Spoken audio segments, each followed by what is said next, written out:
Sports coaching and leadership, Katie Brooks. There are 4 roles that are commonly shown in the sports industry: trainer, role model, manager, and educator and teacher. Trainer is someone who trains a person or a group of people to do something. They have to be motivational and supportive so they can keep improving and gain respect from everyone. They have to be reliable so they gain trust, confident so they give the right impression. They have to be knowledgeable about what they are doing. This is important to help contribute to the success of the individuals. An example of all of these is in an adult training session, football training session. The trainer will have to be confident when leading the session so they give the right impression. As well as this, they have to promote a positive environment, helping increase the performance potential of achieving the goals and achievements they are working towards. The second role is a role model. A role model is someone that inspires you to do something or act in a certain way. So they have to be responsible, passionate, supportive, inspirational, knowledgeable, motivational, and confident. This is important because role models don't always know they are role models to someone, whereas elite performers usually are known to be role models, therefore they have to act in that right manner because other people look up to them and follow their actions. This is sometimes the reason why coaches relate to role models, because they can copy their skills, meaning that they influence certain performing skills.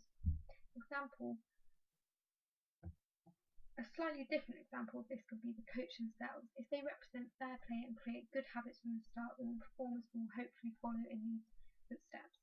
Elite coaches will also present fair play and good habits, but will also be able to use their experience for others to look up to, as they could be respected coach and would be more effective. The third role is a manager. A manager is someone that manages an individual team. Organised is a main aspect of the manager's role. They have to be organised, making sure everything runs smoothly, like teams, fixtures, training sessions, fundraisers, etc. They have to be approachable so people can voice their opinions to them. They have to be reliable and respectful, reasonable and knowledgeable, manageable. They have to be a good leader and delegate responsibility so they don't take on all the roles and don't get waylaid. They have to be proactive, have very good communication because they liaise with a lot of people. They have to have good man management skills, which means they keep everyone happy. This is important because they have to be an effective and efficient manager and organiser, which will allow things to run smoothly. Fourth role, educator or teacher. An educator and teacher is someone that teaches and educates someone about something. There is a fine line between teacher and trainer, but teachers tend to facilitate more, which means they give guided discovery towards the learning. They have to be basic, clear and direct with the things they are teaching, their coaching points. They have to be supportive so that the players rely on them and can respect them, and they have to be understanding towards everyone to make sure everyone feels comfortable. Why is this important? They need to make sure that they are all of these things because it will mean that their lessons aren't effective and beneficial towards every performer.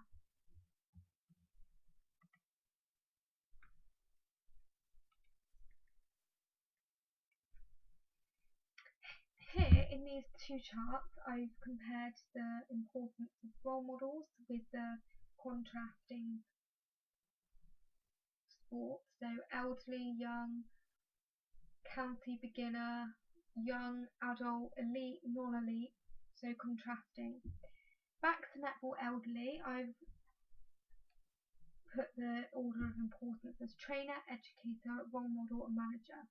Trainer first because they need to get their fitness up because they are elderly, they need to be strong and fit.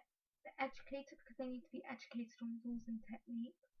Role model, thirdly, because they will look up to people, but because they are older, they are still looking to older people that may still be there, so they will be role models towards them to keep them working. And then fourthly, a manager.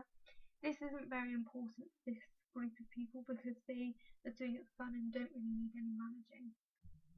Contrasting down below, back to netball for younger people.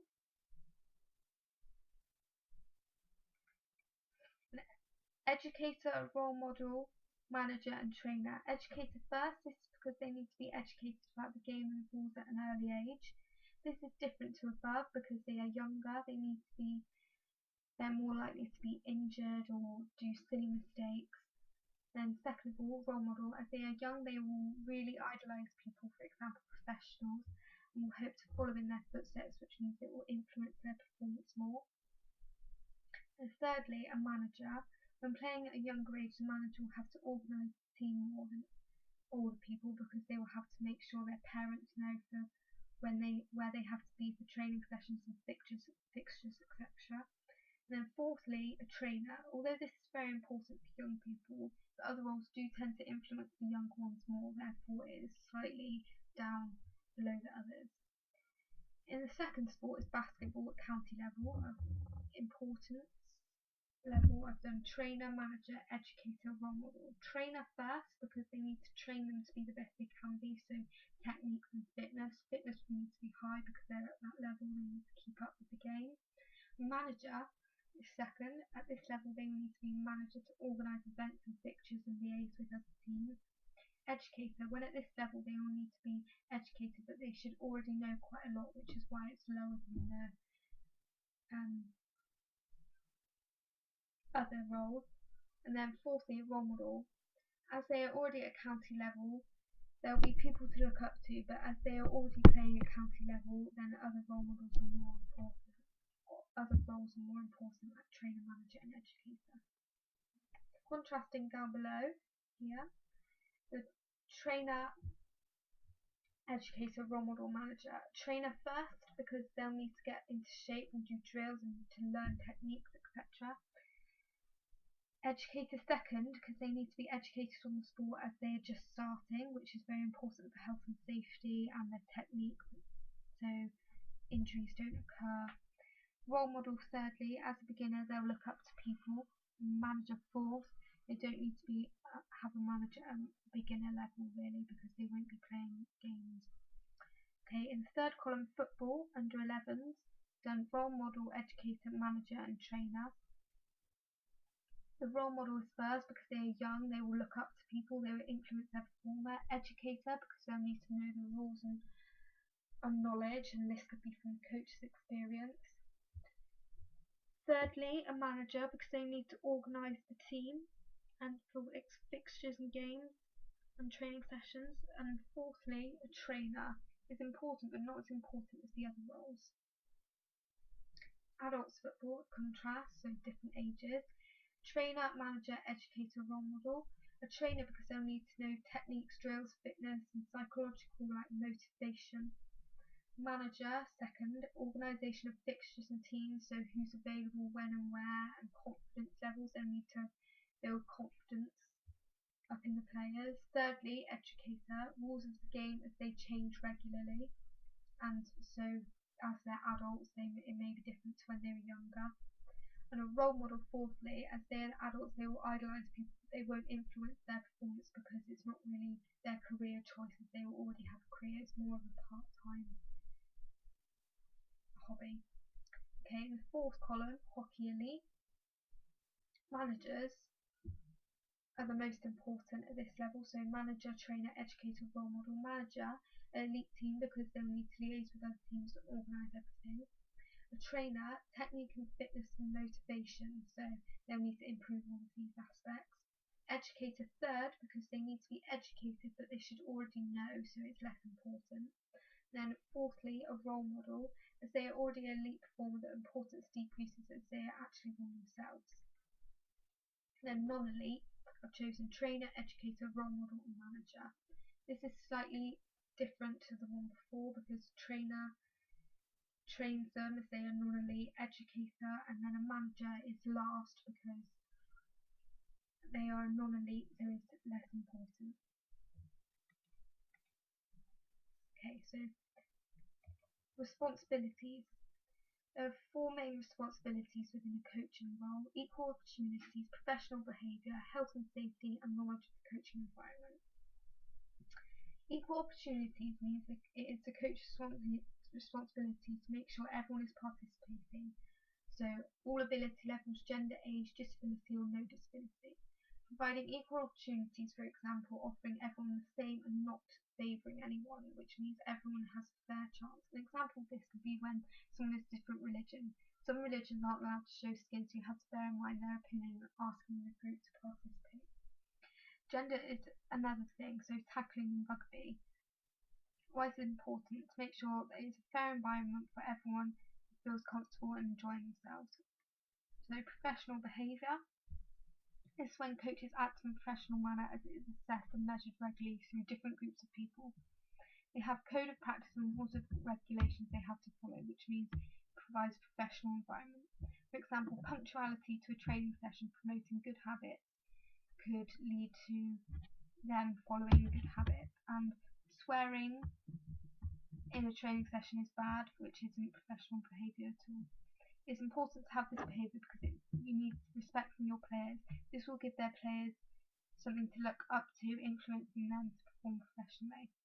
Health and safety is another responsibility. This is making sure everything is safe in the coaching environment, before, during and after. So they have to check the facilities and equipment and the performers that are performing. So their kit, jewellery, hair, etc. Example of this is risk assessing in the sports hall before a volleyball session, for instance. Checking the surface is for litter, fire exits, make sure they're open, nets, balls, kits, and participants. It is important because the coaches are responsible for players, therefore it's their own interest to abide by health and safety and keep everything as safe as it can be. Fourthly, the fourth responsibility is knowledge of the coaching environment. So the knowledge, basic knowledge, will be important. Qualifications is very good because it gives you written paper of what you can do. Rules and regulations will have to be followed. Seminars and workshops is also very good. It helps you network with lots of people. Example of this is a coach has to keep up to date with the knowledge of the coaching environment. For example, when legislations change or the rule of a particular game comes in, then they have to pass it on to the players. You need knowledge within the coaching environment because it means that you can be the best you can be and sell yourself as a coach.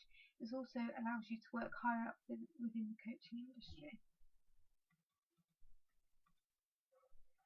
Here I have compared it in different sports. In cricket, I feel like the responsibility of knowledge of coaching environment is most important, followed by professional conduct, because the coaches have to provide knowledge, so technique of swinging the bat, bowling, and where to stand.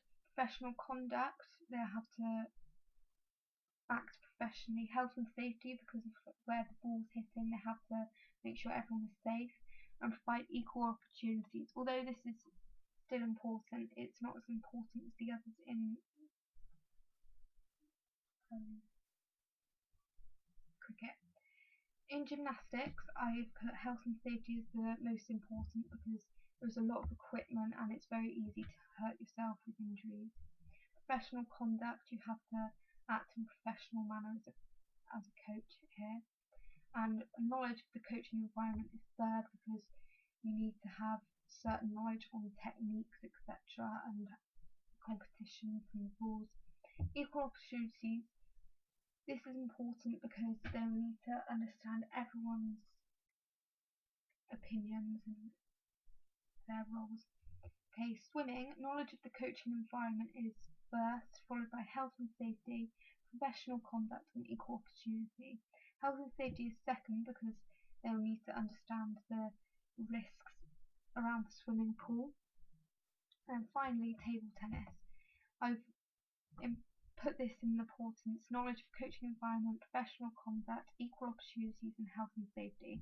Put health and safety last because there isn't really much in the sense of injuries that can happen whilst playing table tennis. The coaching environment is first because they'll need to know different knowledge from experience, etc. And professional conduct, they'll need to act professional around other players when competing, and also as a coach you need to act professional whilst in the training sessions.